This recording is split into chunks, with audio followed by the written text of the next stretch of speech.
In this video, we're going to do a complete build inside of the Fractal Design Meshify 2 case. I'm going to show you how to build inside of this case with the Asus Z690 Plus Wi-Fi DDR5 motherboard, along with the Intel Core i9-12900KF processor. Keeping this nice and cool will be the Arctic Freezer 2 280mm ARGB liquid cooling unit. Now between the CPU and the pump, we're going to have the G-Lid GC Extreme Thermal Paste, just to keep everything extra cool. Providing graphics for this bad boy is going to be the EVGA Geforce RTX 3080 Ti FTW3. Providing power to this big bad boy is going to be the EVGA 1000 P5 power supply. Now, inside of the system, there's going to be 32 gigs of DDR5 Kingston Fury 5600 MHz RAM.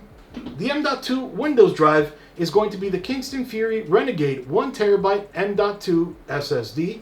The storage drive is going to be the WD Blue 500GB SSD. Then after the build, of course, I'm going to show you how to cable manage inside of this system. But anyway, let's get going. So the first thing we're going to start out with is with installing the CPU. For this build, we're going to be utilizing the Intel Core i9-12900KF processor. First off, we're going to be pushing this little arm down to seat the CPU, and then we're going to push it out and then raise it.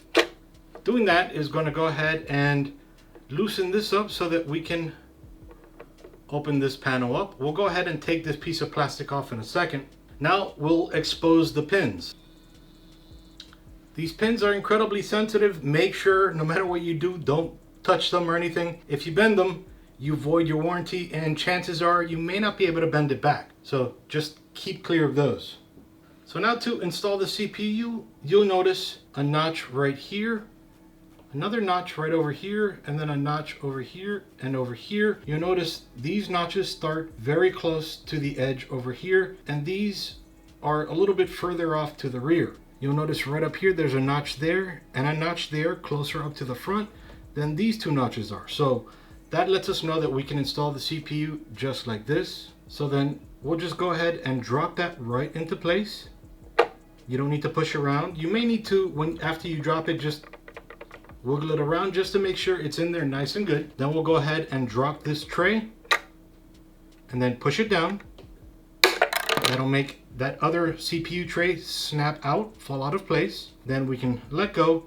You'll notice these two little lips are underneath this bar here. So now we can go ahead and push down. You are going to have a little hesitation, a little pushback here, because all the weight is being put right here and right here, holding the CPU down. So like we moved it, just push it down, away, and back under this little arm right over here. And you've just installed a CPU. Now, of course, there's a lot more, but let's keep going. Here we're going to be installing the Kingston Fury Beast memory, 32 gigs of it, DDR5 again. For DDR5 to work in dual channel, you want to make sure you're on these two gray slots. Those slots are DIMM A2 and DIMM B2. If we had 4 sticks, we would go ahead and populate them all. So in order to install the memory, first off, we need to push this little tab back. That opens up the slot for us to insert the memory. Now, when installing DDR5 memory, you need to make sure that this tab right over here, or this notch, matches with this notch right over here. Okay, so actually I had it backwards, so we'll flip it around. Now the way you notice is when you install the memory, this little notch is in line with this little notch, and you have to be careful because with DDR5 the notches are very close. So we'll go ahead and drop that right in here, and you see how that matches up perfectly, and we'll just drop it in place. Now when we drop it, we'll notice this little tab pop back in place, locking the memory in place. And we'll go ahead and push down over here first, and then we'll push down all together. And now the memory has been inserted. Now that we have that one, we'll go ahead and install this one. And I got a little bit closer. I'm going to open this up. I got a little bit closer so that you can see that a little bit better on.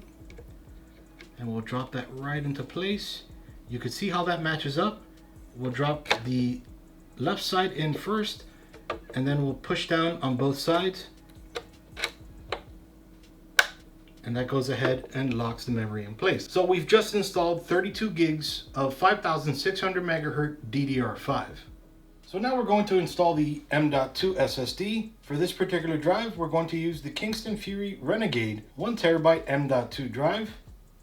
On this particular board, there's a few slots. There's one directly under this heatsink, then there's another right here, and then two others along this very long heatsink. We're going to go ahead and install it right above this heatsink. So first off, we'll unscrew this. We're going to go ahead and install it right above this PCIe slot. And now we'll go ahead and then we'll do this side. And we'll remove this for now. And now we'll go ahead and insert these gold fingers right into here. Notice the little notch right over here lines up with the notch right over here. So we'll just slide it right in here and make sure that these gold fingers disappear. So push it in and then go ahead and slide that down. Now this particular board has this locking mechanism that you can just push the M.2 SSD down and then slide it right into place, and it locks right in place.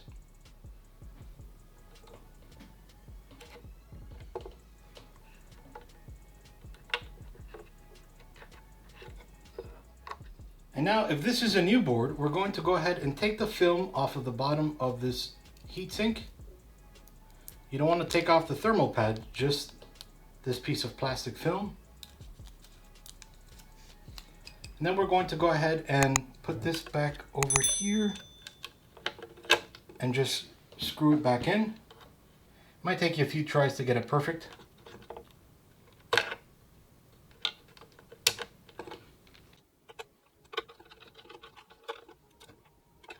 And that thermal pad is to help keep that M.2 nice and cool. Alright, so we've installed the CPU, 32 gigs of DDR5 RAM, and an M.2 SSD. Now, because it becomes a little bit more difficult later on, we're going to go ahead and install the liquid cooling onto the CPU real quick. Alright, so to start off on the liquid cooling unit, we first have to put the brackets alongside the pump. For this particular one, the socket 1700, we're going to go ahead and align them here on the side, and we'll drop this specific screw right into place. And we'll just go ahead and screw this one in. And then we'll repeat the same on the other side. Okay. Put this aside for now. And now we have to install the back plate on the back of the motherboard for the liquid cooling unit. So first off, we'll put this down for now.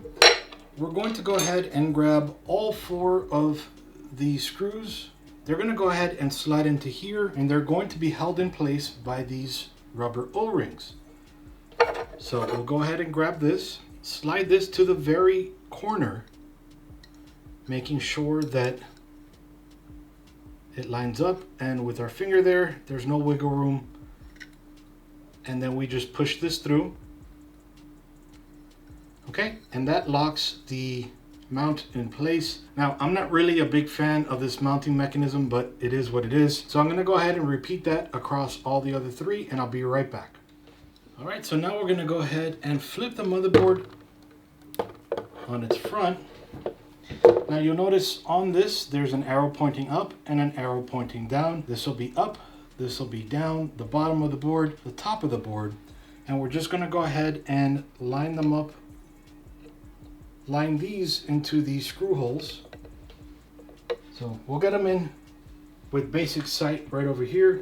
Then we'll put our hand right over here and flip the board over.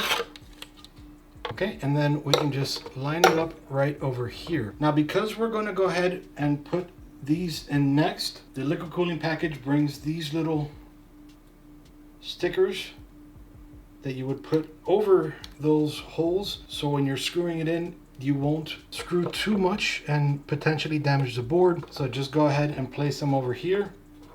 Then you can line them up as you're screwing them in, but I'm going to go ahead and do that real quick.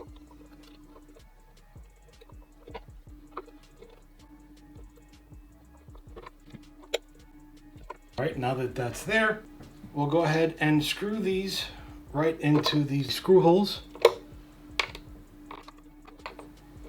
And we'll do it diagonally. So I screwed this one in 50%, 50%, 50%, and then 50% here. So now this is the last one. I'll go ahead and screw this one all the way in and then proceed to do the rest. Now that we're going to apply the pump, we're going to go ahead and use the G-Lid GC Extreme Thermal Paste. Now to apply it, we're going to go ahead and put about a pea size right in the center. Everybody has their own methods of applying thermal paste. Now for the heat pump, if this was a brand new unit, you would take off the film that's on the bottom. Don't forget, and if you do, don't worry, it happens to everybody at least once. So you take off the film, and now with the reverse standoffs that we put down earlier right here, we're going to go ahead and thread them through these holes here. Now mind you, again, this is a used pump, so you'll find these that have already been used. We're going to go ahead and thread it right through here and right at the top. Just push it down just to make sure. Now we're going to go ahead and use these thumb screws included also with the Arctic.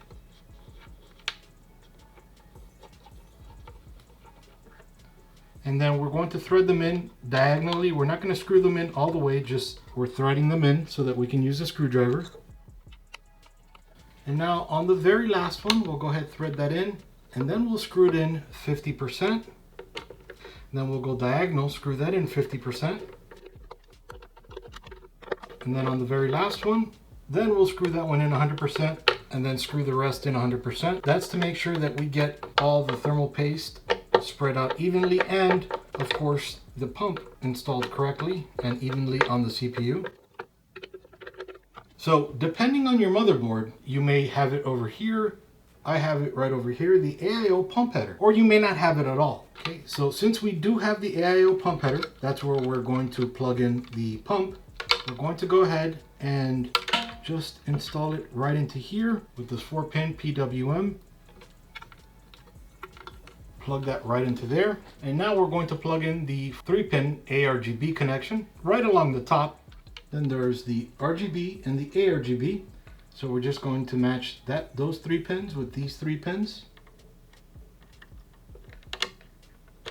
And just push it on in. Now one very important thing before we put this motherboard inside of a case is the standoff location. Now you'll notice there's 1, 2, 3, 4, 5, 6, 7, 8, 9 standoffs, or screws underneath would be standoffs. That's where you screw it into the case. You have to be careful when you're putting it into the case that the case doesn't have an additional standoff, like maybe one under here or under here or under here. Those are other spots that they could have additional standoffs for ITX or maybe micro ATX boards. So right now, again, we have 1, 2, 3, 4, 5, 6, 7, 8, 9. And then thankfully on this case, and that might be a little difficult because of how high I have you up here, but there is 1, 2, 3, 4, 5, 6, 7, 8, 9 standoffs, all in the correct location. But I want you to take notice of, as I was mentioning before, the extra potential standoff here, and then maybe the extra potential standoff here. Nothing over here, I was getting these two confused, but just to give you an example, something to look out for.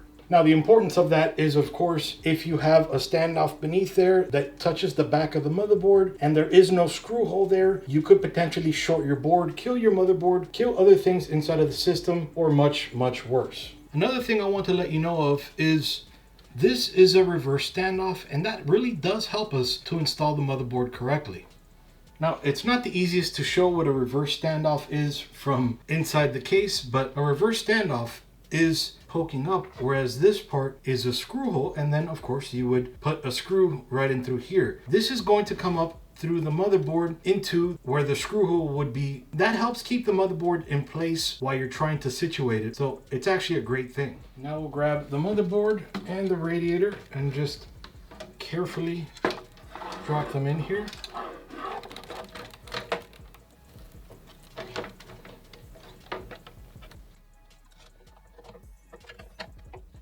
Now that that's good, we'll just do a final pass Now you notice the reverse standoff is sticking out over here. You may not 100% notice it, but it's there. And then we just want to make sure that each of the standoffs look like they align perfectly. So what we'll do is we'll start off by screwing in one at the very corner over here, and we'll screw that in about 50%. Now we already know there's a standoff here, so now we'll just put one at the other edge. All right, so those line up. Now we'll do that one more time over here, and then again diagonally right over here. Okay, so we're good. So now we'll go ahead and just screw this in 100%.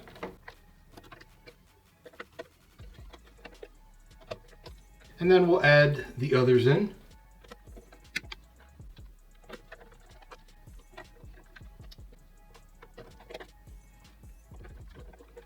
Now we already know we can't fit a 280 up at the very top because it only fits a 240 and below. So we're going to have to set it up at the front. So let me take you up at the front so that we can remove the fans. After we remove those fans, we're going to install this and then move those fans right up here. Now this is the part I messed up on the previous video. I've already recorded this once before, so I had to redo the entire video. So what I'm going to go ahead and do is first off, take off the filter and take off the front of the case, so that we can install the liquid cooling unit. I'm going to explain later on in this video where I messed up. So in order to remove it, we have to come right back on the inside and just unscrew it as you would any other fan.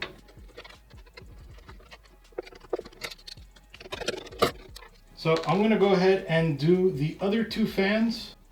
I'm going to do this one real quick off camera, and when I get to this bottom one, I'll come right back because it's a little bit more difficult. Okay, so in order to remove that fan, I've already undone the screws up at the very top. And now we need to go into the power supply.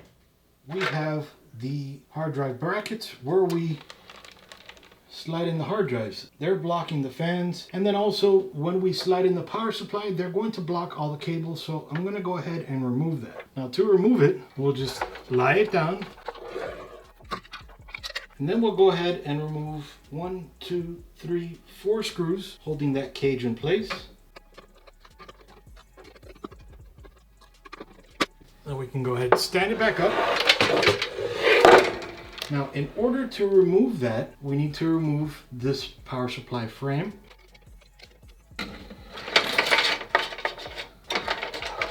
Move all the cables out of the way, and then we can slide that right through here. It won't come out of the sides. And now we need to reach our screwdrivers back over here to get those fans. So 1 second.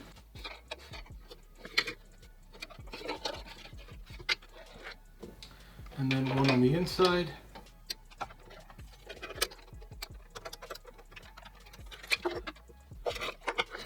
And then we need to fish the cables through here.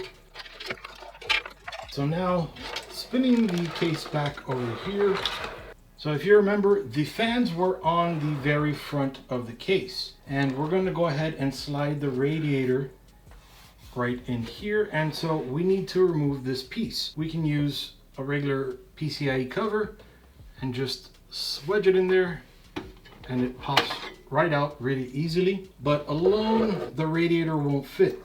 We need to remove these fans, place them on the front like the other fans were, and then put the screw through here so that it comes right back into the radiator. So I'm going to go ahead and unscrew these fans real quick.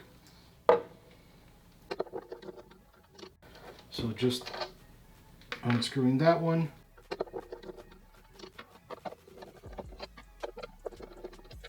Okay, and then this is going to be zip tied and plugged in to this fan up here. So we need to cut this zip tie very carefully so that we don't cut the actual wire down here. So then we'll disconnect the RGB, and then we'll disconnect the 4-pin PWM fan, which is fighting me. There we go. And then down here as well. Now I'm going to do the same thing on the last fan. It's the same thing as the one before, so 1 sec. And then like we did before where we unattached it, now we have to unattach it from the radiator, but this one is easy enough. We disconnected everything. And here we're just simply going to turn the radiator around, since obviously we can't put it in there with the hoses like that. We're gonna put it right through here. Easy enough, just right in that little hole. There are two ways to put it. Obviously the right way and the wrong way. The right way being right here where the hoses are in line with the pump over here. The wrong way would be the way I had the 360, unfortunately. Originally, I had a 360 in this build on the intro, but after I built it, I realized, oh man, this is horrible. You immediately start hearing the bubbling, the curdling inside of all the bubbles and everything going on in there, and the pump fighting real hard to get all the water through, but whoops. Okay. It didn't have any water. I ended up having to tilt it over until that noise went away because water got into the circulation, and then it would work fine. But then if you ever turn it off, then turn it back on, you would have the same issue. So the reason was I had the hoses right up here instead of down here being level with the pump. So that causes the bubbles to build up either here in the pump or up here. In order to get rid of every single bubble possibility, which you're going to hear a little bit of that right at the beginning as everything circulates, but after maybe 30 seconds or less, all that noise is gone because now you have water or liquid going through all the hoses correctly. So this would be the ideal way to place it. Of course, better would be at the top, but again, we can only put up to a 240 up here. And for the 12900 KF processor, we need a little bit more. Okay, so then coming along the front over here is where we're going to go ahead and align those fans. And if you remember, that RGB connection is right over here, and we're going to have it match right here. So now we're going to go ahead and grab that screw that we had before, push it right through here, and we're going to go ahead and match up these screw holes here. Make sure that they're going to match up as well on the bottom, and that is raising the hose up a little bit, but it's okay that it's a little bit higher. You don't want it a ton higher like I had before. And this is easier, of course, with the case laying down, but it makes it a lot more difficult for me to demonstrate how to do it correctly. And I'm not screwing it in 100%. I'm just threading the screws in. And again, I'm just threading them in there. I'm not screwing them in 100% just yet. So now we're going to go ahead and match up the RGB to the RGB up here. And then the fans as well. Just daisy chaining them here.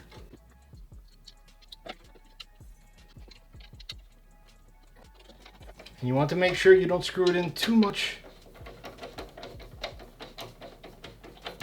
because this is metal going into plastic. You'll thread them very quickly. When you feel it start to get very difficult or a little difficult, you could stop. The rubber right over here on both sides help to keep the vibration down, which keeps the noise level down as well.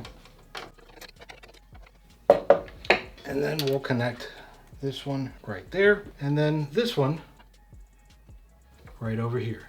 And then we can leave this one hanging right over here because this is just an end if we wanted to add a third fan, or if we could, I should say. So since these fans are connected through the pump, we can go ahead and put the front panel back on. We won't need to come back here again. Okay, and if we ever wanted to, we can just always open this up, maybe clean the fans out a little bit, or take off the filter up here at the front. And when we're done, just close it back up. And then of course, put the filter back at the bottom. Okay, so now we have the liquid cooling up at the front. We're going to go ahead and apply the fans at the very top that we moved from the front. So first, at the very top, we'll find this handle. We can just pop it off to take the top off. Then at the top, we'll remove this filter. And since this is a top that we can remove, we'll go ahead and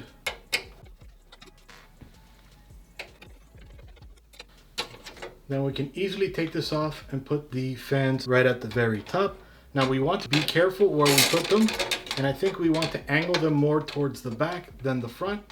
Okay, now we're going to want to put the logo facing up where the frame is over here so that we cannot spin it all around with our fingers, because this is the way it's exhausting. So now we're going to put the top right over here. Since we wanted to put it towards the back and line it up. Then we're going to start screwing it in right over here.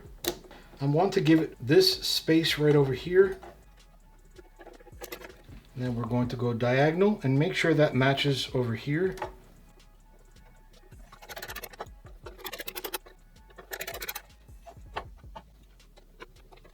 Just pulling them close to each other. Now we're going to be fishing these cables through the grommets on the case. So I'm going to go ahead and just line them up right over here, and I'm going to zip tie that together.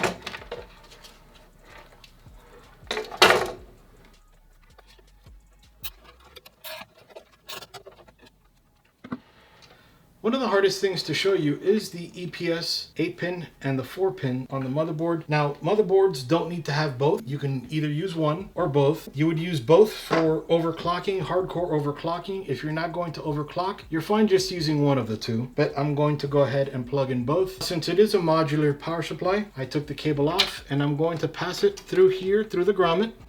Let me show you real quick how to connect that. All right, so here's the EPS 8-pin.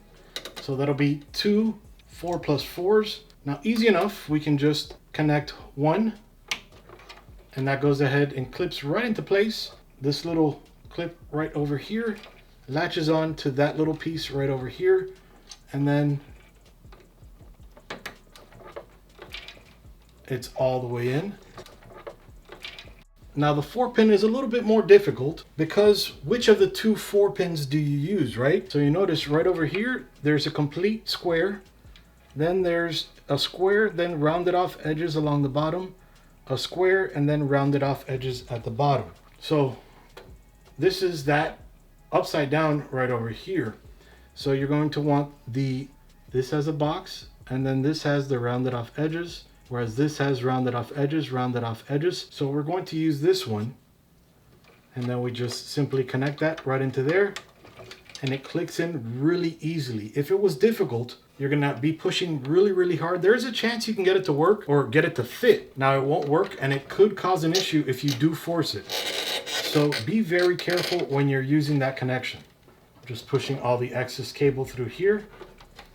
And then all the cables from those fans that we just put together, we're going to go ahead and feed through the grommet right over here, or maybe even right over here. So the great way these cables work is the PWM cable. One will connect into another. So I'll connect this one right into here. And then this can connect to the motherboard. Same thing with the RGB connection. So we have this connection that goes into this connection. And now this connection goes into the board, but if you remember, we already had this one connected. So then we're going to use this extender. This was from the Arctic. So we're going to use this extender right into here. And now we connect this to the motherboard so that we have the Arctic's PWM and these PWMs connected. But if you remember, the rear fan also has that. So what we're going to need to do is, since this is a little further away, we're going to connect the furthest one out, which is the Arctic, and then plug that into here. And the rear fan into the Arctic. And all that ends up to this one connection. So that saves us a lot of time and headache. Maybe not so much headache, but and then also we have the rear PWM cable, because now after we connect it, we just got to make it look all nice. So we'll go ahead and do the same. We'll connect the furthest one out. That way we have more length to play with. This one right over here. So everything is connected to this one header. This one fan, and I'm going to put this right up here for now, just to get it kind of out of the way.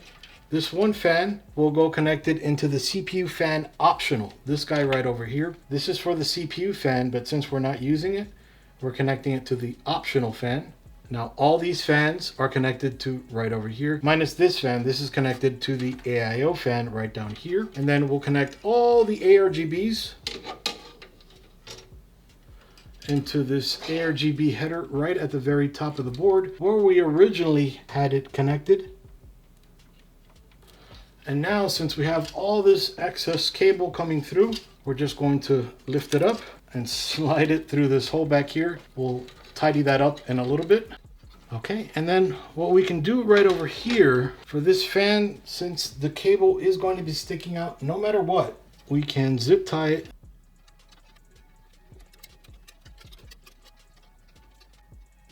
So now we zip tie those cables right back here, and no one will ever see it. Okay, and then we can put this back over here.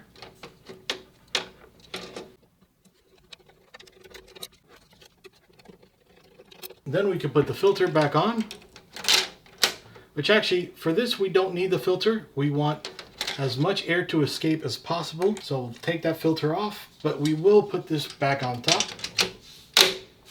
Perfect. So then we'll turn this guy around, and now we need to install the power supply because we're almost at the portion that we need to start connecting everything. So then for this one, since if you remember we did have a frame, we can't just slide the power supply right in here. It's not going to fit. First off, all the cables need to fit right in through here. It's kind of a pain, but it works. And then pull them out through here so that we can make room. Now, one bad thing is just above here, there's a grommet, a rubber grommet, and it's kind of thick. So depending on how you slide this in, it's going to pull that rubber grommet out. So you need to watch it as you slide it in. And the rubber grommet is right here. And also be mindful, there are feet down here, rubber feet. I went in perfectly. Okay, great. And now we're going to go ahead and put in that frame that we had earlier. Just going to go ahead and screw it in on the sides over here. Screws in and situates itself very nicely. Now we're going to use these hex head style screws to screw in the power supply, and we want to make sure that it is as flush as possible to the screw holes.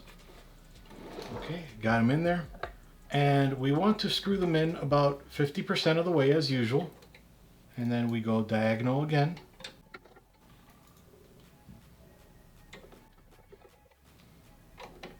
And then on the last one, you notice as we screwed it in, the power supply shifted forward just a little bit. So now we have this tremendous mess of cables here, but no problems, we'll get over it pretty soon. So let's start off first with the front panel connections. We'll go with HD audio. That's typically at the very rear of the board. We're just sorting it so that the cable fits in nicer. And then let's see, we don't have space over here, so we're going to slide it right in here. And we're going to slide a lot more than it needs, but we'll push it right through afterwards. And then the power switch is going to fit right towards the front of that grommet. Just going to slide it right in there. The USB Type-C and the USB 3.0 are going to come right over here. This is where the ATX USB 3 and USB-C are going to be. So I'm just going to slide them all right in here. Okay, and then this is power for the front panel. We're not going to need that just right now, but we will come back to that in a little bit. And now I'm going to slide all these cables in over here just to get them out of the way for right now.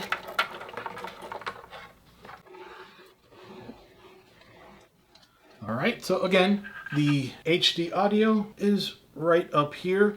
So there is that missing pin right up here, and that same missing pin right over here. Easy enough, right into place. And then that power switch, now it is silk screened right over here into the motherboard, but even with the camera, it's very difficult to see. If not, it's always listed in the motherboard manual. For the power switch, it is the third and the fourth connection right over here. Okay, so incredibly easy to connect, but again, just because the case has it doesn't mean it's going to be the same for everybody. It's going to be different as the board's different. Okay, so definitely look in your motherboard manual for that. I'll go ahead and list up on the screen what it was for this manual in case you have the same board. So now over here, we're going to connect the USB Type-C connection. Easy connection, just push it in, it click into place, and not a big deal. Now for USB 3, it's basically the same thing, push it in place. You'll notice there's a little notch right in the center over here, and that's going to match with the notch right over here. Now careful with these pins, the USB 3.0, those pins are very sensitive and they bend very easily. You can bend them back, but it's easier if you don't bend them in the first place. So now we have all the front panel connections connected. So let's come back around over here. Now, since we already know the 24 pin is going to be right over here, I'm just going to go ahead and slide it in place for now. And we are using one of the 2 SATA drives. So we're going to go ahead and just remove this. Then we're going to go ahead and line these up, these screw holes right over here on the tray and the SSD. Then we're just going to go ahead and drop that screw right into place. And then we can thread that in by hand at first when we have it. And I'm going to do the other 3 off camera. All right, and then we just drop it right into place right over here. We'll put these 2 little hooks into these holes down here. Slide them in and then just screw this right into place. And actually, since I'm on the SSD right now, what I'm going to go ahead and do is show you real quick how to connect the SSD to the motherboard. So first off, if you see this little L right over here, this little L hook, it's going to match with the little L on the SATA connection right there, and it will click depending on what kind of SATA cable you have. And this SATA cable comes with the motherboard. You can buy additional ones on my Amazon affiliate link down in the description below. And then this SATA power cable comes from the power supply, and the same little O just on the other side. And we'll have that same L right here. Slide that right into there. And then your drive is connected here. On the other side, on the motherboard, we're going to go ahead and feed this right over here on the side of the motherboard, and then over here through the grommet. And you can see how the cable sticks out over here. The same way we made that connection with the L, we're going to make that connection right over here on the SATA ports. Now we can also use these SATA ports here, but since the video card is going to be hanging over here, it makes it a little bit better to hide it. So we'll just slide it right over here and connect it right in here. So then at this point, all we need is to connect the video card, and then all we need to do is make the PC look pretty, and I'll do that in fast forward. This PCIe slot is where we're going to be installing the video card. We need to remove the 2nd and the 3rd PCIe slot cover. It's a thumb screw, but we need to remove it with a screwdriver. And save the thumb screws since we will need them for the video card. And then you'll notice these gold PCIe fingers, you're going to match them up with this slot over here. Now, before we can actually slide the card in, you'll see this little latch right over here. This actually holds the card in place. And right now this is in the locked position, so we need to push that to open it. So now the PCIe slot has been unlocked since that's pushed down. So now we're going to go ahead and line up those PCIe fingers with this PCIe slot. One other thing I want to mention, these 2 little prongs right over here, they don't go on the outside of the case. They go in between the case and in between the motherboard in a little slot right over here. So now that I'm lining up everything, okay, you'll notice that went in between the motherboard and the case. And now the PCIe fingers are in the slot. And now notice that little locking mechanism. When I push the card in, it went up and clicked in place, locking the card in place. So now we need to screw the card in. When they're all in, then we can go ahead, situate the card the way we like, raising it up just a little bit, and then screw them all tightly. As you're lining them up, you want to make sure the HDMI and all the DP ports, all the video ports that we have back here, they are totally exposed. There's nothing behind the stand over here or the stand down here. Everything is exposed. So that's what I was lifting and lowering the card for when I was screwing it in. And now that we're here, I'm also going to go ahead and connect that ATX 24 pin right over here, that big thick cable.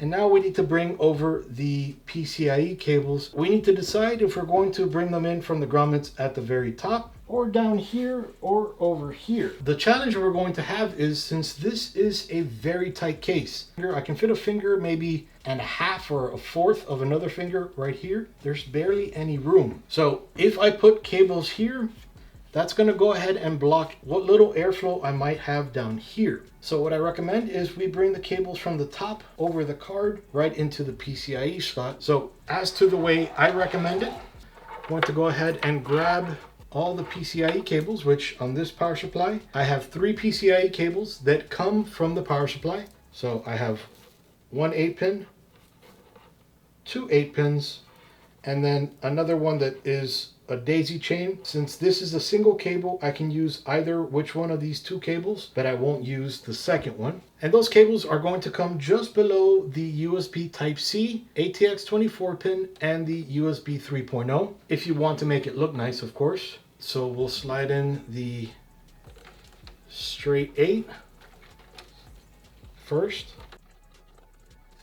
then the other straight 8, and then the daisy chain cable. Okay, so now we'll bring in 1 8-pin, straight 8.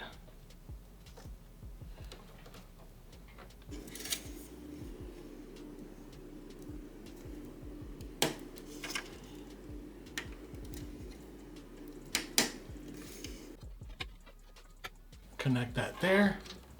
Then the other straight 8. Connect that there. And now we'll connect the part that the PCIe cable comes to first, and then we'll push this back in through.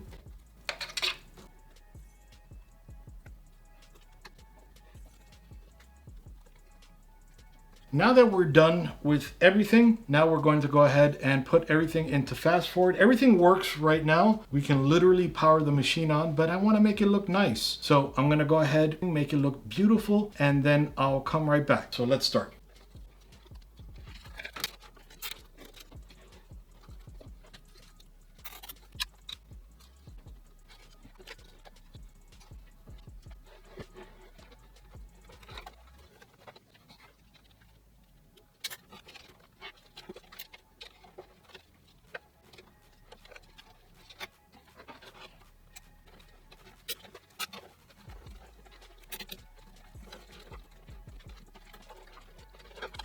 I did forget the SATA power. We're going to connect that to the very end of this strand over here, kind of the way I situated it so that it would be.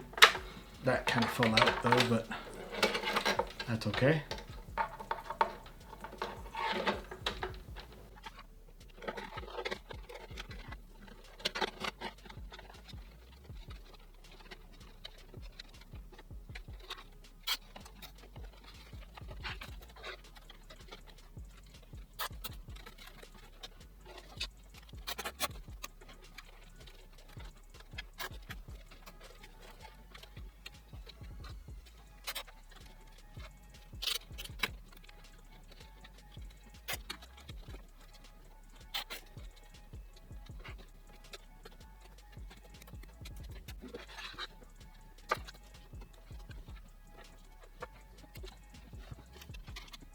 And then because the sag is real, I'm going to use my favorite anti-sag bracket. That's the way you say it.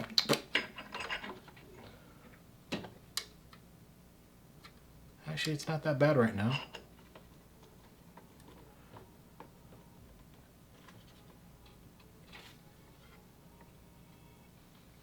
Perfect. So now that we're done, everything looks nice and pretty. We've cabled it. It works, or we think it does, and everything looks nice. Maybe not 100%, but pretty nice. We're gonna go connect it, flash the BIOS, configure the BIOS, install Windows, install the drivers, update Windows, and get everything up and going so that you can get to playing, or working, or editing video, or whatever it is you may do with your PC. Every time I do a brand new build, I prepare 2 thumb drives. One has the very latest version of Windows 11. These get updated all the time with all the updates and everything. That way you stay up with the latest so that when you're done installing Windows, you don't spend 2, 3, 4 hours downloading all the updates. They're all right here. The other one being all the latest drivers and BIOS updates for this motherboard. That way we're up and running quick. Now, one thing you'll see during this install is I'm using this radiator. I built it originally with that radiator and then refilmed the entire thing with this brand new radiator, a 280mm instead of the 360. I had some issues with the 360. You'll see in the video what those issues were, which I resolved later on in the video, and then of course for the final review. So anyway, let's get to flashing the BIOS, configuring the BIOS, installing Windows, and all of the drivers. All right, so we're gonna go ahead and turn her on for the first time. Let's see. Whoops. Okay. All right. Now all the liquid is filling up in there.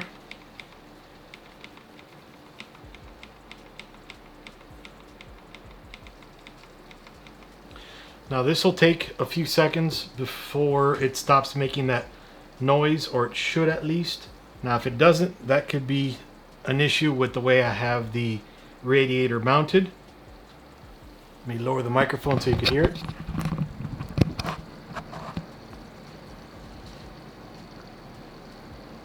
We can see on the screen we have an error because it's the first time we've ever booted into this machine. Since we've built it, it's a brand new board. So new CPU installed, all the new stuff. So we're going to go ahead and plug in the thumb drive for the BIOS update.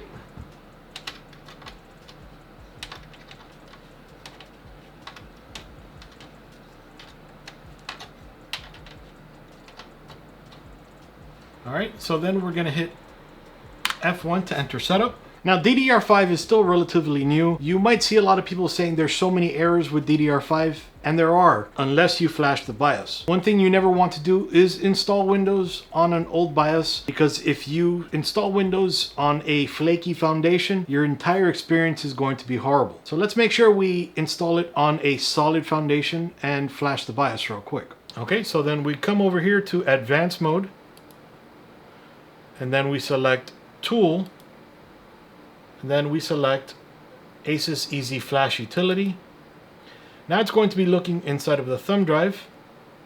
Okay, so then this is my drivers and BIOS thumb drive where I've copied all the latest BIOS and all the drivers to. So just scroll down here till I find my BIOS. Here we go. So Asus 2004, and I press enter there, and we'll come to 2004 BIOS here, press enter. Back up your BitLocker, which doesn't matter because we've never installed Windows here yet. Do I want to read this file? Yes. So we're going from version 0811 to version 2004. There's been a ton of updates, and I'll go ahead and list on the screen now how many updates there's been between these two BIOSes.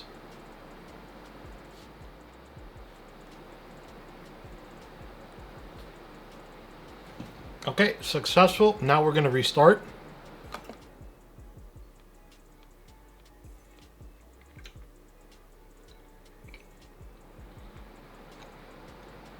Okay, now don't freak out if your system shuts down like this one did.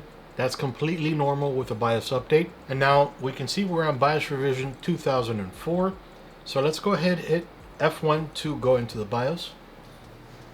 And then we'll come again over here to advanced mode. This is the main. Under main, we do want to make sure the date and time is correct. So come over here, click on the gear. When we come into the BIOS, we're going to want to make sure we set the time and date correctly. So then we click save here. We'll go over to the exit screen, and then we'll click load optimized defaults. and click OK. We'll come into AI Tweaker and make sure to set AI Overclock Tuner to XMP1. That goes ahead and sets the XMP profile for the memory, so 5600 megahertz, cache, RAS, TRAS latency, the memory latency at 40, 40, 40, 80 at a 1.25 voltage.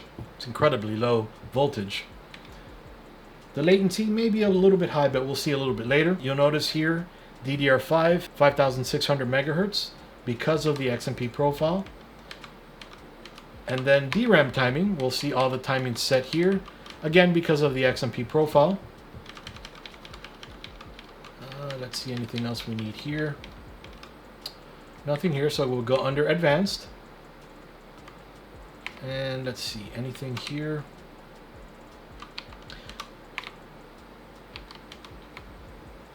Now I'm going over the basics. Your configuration may be different than mine, so just pay attention to what I'm setting and what I have versus what you have as well. Okay, make sure that because we're installing Windows 11, TPM 2.0 is enabled, security device support. Make sure the physical presence spec version is 1.3 and TPM 2.0 UEFI spec version is set to TGC_2. Nothing else here. Oops. PCI subsystem. Resizable bar set to enabled, and if above 4G decoding is disabled, you want to enable that for resizable bar support in Windows for your video card. USB support. Under onboard device configuration, PCI bandwidth bifurcation configuration, we can leave that to auto. And all this PCIe for our M.2, even though we don't have anything connected under the M.2 second slot. Okay, we're not using onboard video. We are using RST, and we'll come to that in a minute. Monitor will come under fan speed monitor. And if you remember, we didn't connect anything to the CPU. So here we're going to want to set ignore. If not, every time you boot, you're going to get a CPU fan error. Okay, CPU optional fan speed. Remember, we connected the fans to that. And the AIO pump speed. Voltage monitor. That's good there. Q fan controller. Now we can set these if we want to, but for AIO pump Q fan control, you want to set that to PWM. Let the system take care of what it needs, and set the AIO pump profile to full speed. Chassis detection support, we'll leave that disabled and that enabled. So we'll come over to boot. CSM, make sure that's disabled for resizable bar. Secure boot. Since we're booting to a Windows thumb drive. Now, since I plugged in the Windows thumb drive afterwards, I'm going to go ahead and save and exit, and I might need to come back into the BIOS. We'll see. I also have the Windows BIOS and drivers thumb drive inserted. So I'm going to save and exit. Here are all the changes. It's completely normal that it stops and restarts. We changed a lot in the BIOS. All right, so thankfully it picked up the Windows 11 installer. So we're starting to install Windows 11 now. And this is Pro, by the way. All right, so here, set your language and your time and currency format and click Next. Install now. And I'm not going to enter my product key. It'll give you 180 days if you reset it or rearm it. I don't have product key. Okay, and if you do have a key, select whatever version you have a key for. I have Pro, so I'm selecting Pro, and then I click Next. Make sure to read through all of this. It's incredibly important. And then click I accept and Next. We'll do a custom. Now here is where you notice drive 0 and drive 1, partition 1 and 2. Both of these are for the WD Blue, or the Western Digital regular SSD. This drive 1, or allocated space, if there was anything else, drive 1, that would be associated to the Kingston M.2 drive. And then we can just delete if there was anything else here. But since there's not, we're going to install on the unallocated space. Now, if you see nothing when you boot into here, that's fine. I downloaded the RST driver, so we'll come under Load Driver, and we'll click Browse. And now we'll locate the drivers disk I made, and then RST driver, 64-bit, and we click OK. Now, in the driver disk, it found the Intel RST VMD controller, so we select that, then we click Next. Now, if you didn't see your drives before, now they'll show up. So now we'll select that drive 1 unallocated space and click next. And now it starts transferring Windows and then installing Windows. This will take less than 7 minutes. All right, so now we'll go ahead and restart. And at this point, we can remove the thumb drives. Okay, set up for personal use. If you have work or school, set it up here and click next. All right, so it looks like we're going to need to use one of our accounts. So they'll let you either create one, sign in with the security key, or options. I'm gonna go ahead and sign in with my account. So 1 second. Nope, I don't want to restore. A few more options. Set up as a new device. Next. Create a PIN. Okay. Then you can select to enable or disable all of this. I accept. And then go through all of this if you'd like. I'm going to go ahead and skip it. And then backup files with OneDrive. Only save files to this PC. Alright, and decline the Office 365. Or if you have a product key, you can enter it here. I'll click decline. Skip for now.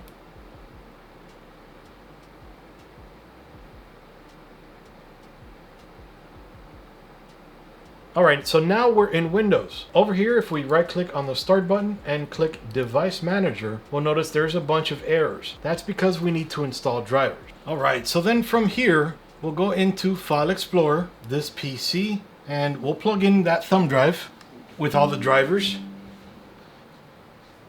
Come into that thumb drive, and we can just go ahead and copy everything directly off of it. And I'll make a folder right in here named drivers.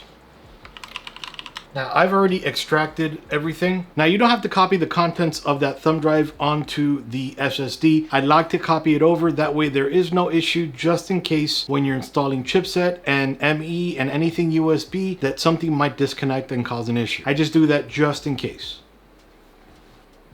The very first thing we're going to install in the drivers folder is the chipset driver. That is for the motherboard. That is basically the foundation. So while that's installing, click on the start button, type UAC, and then I like to drop the security level down to a minimum. That way it doesn't ask me every time I click something, hey, do you want to click something? For security purpose, you may want to leave that enabled. I like to disable it. Then on the chipset driver, next, accept, install. Okay, then we'll do a restart later, and then we'll manually restart. Right click on the start button, shut down or sign out, and restart. Whenever the software asks you to restart, it only takes a few seconds. Restart. It's necessary for everything that is written to the registry and everything to work correctly for that restart to happen. So it takes a few seconds. Just go ahead and do it. Now that we're back in Windows, we'll go into File Explorer again. This PC, C drive, and drivers. Now we'll install the MEI driver, the management engine. Next, next, basically next all the way through. Finish. Now that one didn't ask us to restart, so we'll just keep going. Now we'll install the RST driver. This is for storage. Set up RST. And next, I accept.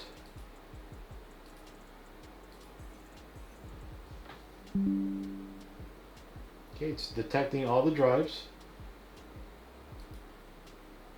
Then, because we're not given the option here, we'll go ahead and click restart. Alright, so again, File Explorer, C drive, drivers. Now we'll install the serial I/O. Next, I accept, next, next, and next, and finish here. Now we'll install the Bluetooth, and looks like we can run the batch file. It's a quick one. We'll back out of here. Then we'll go to LAN. So this is around the same thing. Click on the setup over here. Now if your LAN doesn't show up and actually you see it resetting right over here, I had it a second ago. Now it's installing. and then in another second you'll see it appear. In the event that it doesn't happen, which can happen, we'll right click on the start button, we'll go to device manager. See right over here we have the network controller. That's probably the Wi-Fi. The other way to install that would be right click on this, then click update driver, browse my computer for driver, go to browser, C drive, drivers, then we'll look for that Wi-Fi, Windows 64-bit driver, okay, and now it's installing the drivers. We actually see the process occurring. Then it says Windows has successfully updated your drivers. Now that is only because of the way that Asus does their drivers. They don't really put a correct exe in there. It's silent, which is good, but for those of you that may not know, you may not see it and you may kind of panic. Okay, so that was the Wi-Fi driver. Now we'll install the Realtek audio.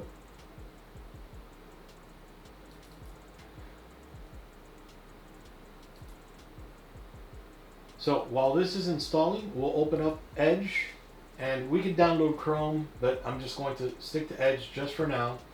And we'll go to nvidia.com. I forgot to download the video drivers. Geforce RTX 30 series, and then Windows 11.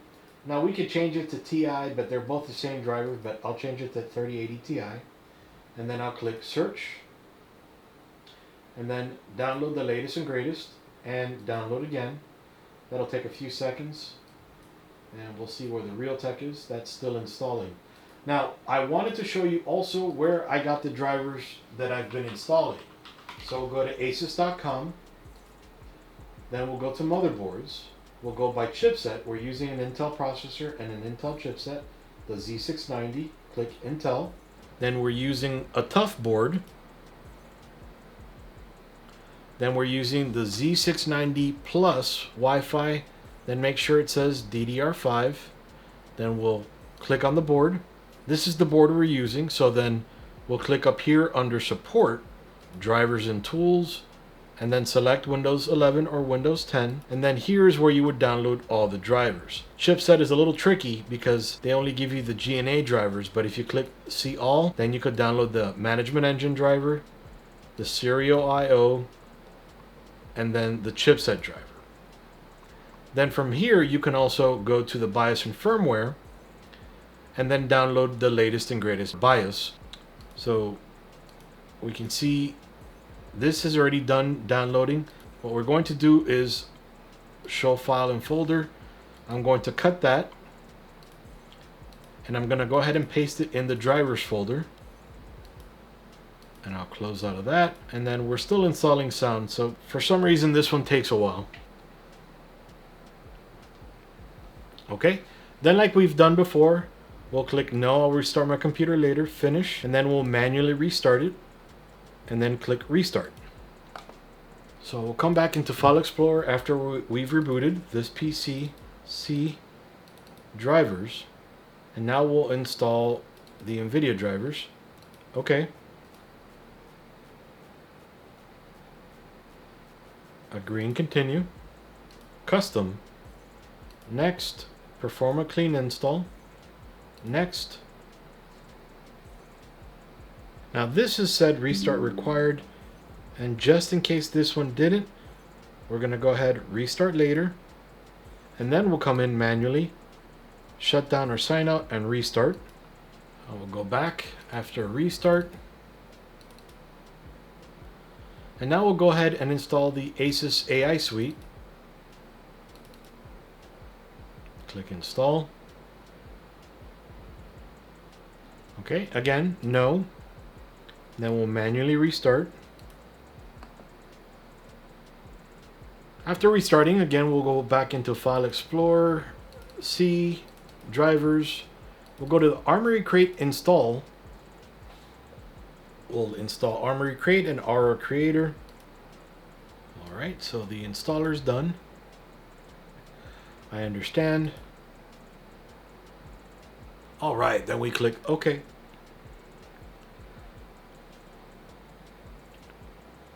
We can already see the lights changing all around here. So we'll click I agree. Oh, we have to read this. And then I agree. Next.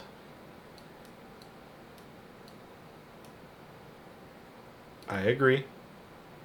And no, I'm good. And never show this again. Check for updates.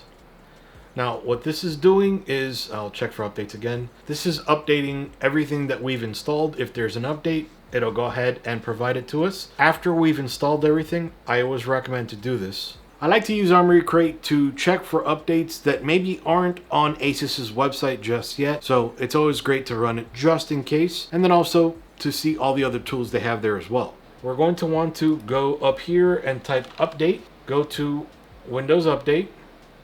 And just verify everything here, see if there's anything additional. Okay, the reason there's very few of these is because we made the very latest thumb drive for Windows 11. Like I showed you in this video, every time you go to install Windows, you should always make a new thumb drive. So we'll go ahead, install all. So for the memory, we'll go ahead and download the Kingston Fury CTRL RGB controller software. It might be too new for the Asus software to have it right now. So it looks like we're going to get it off of the Microsoft Store. And get and open.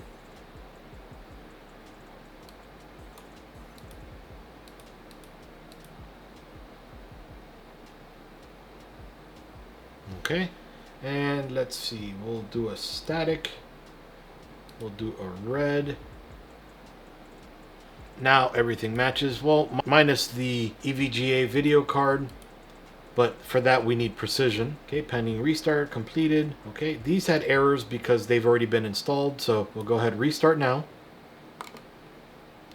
And then just to be on the safe side, RGB lighting and all, we'll go to EVGA.com. Go to Services, EVGA Software, Precision X1, Precision X1 Standalone, and we'll just open that one up.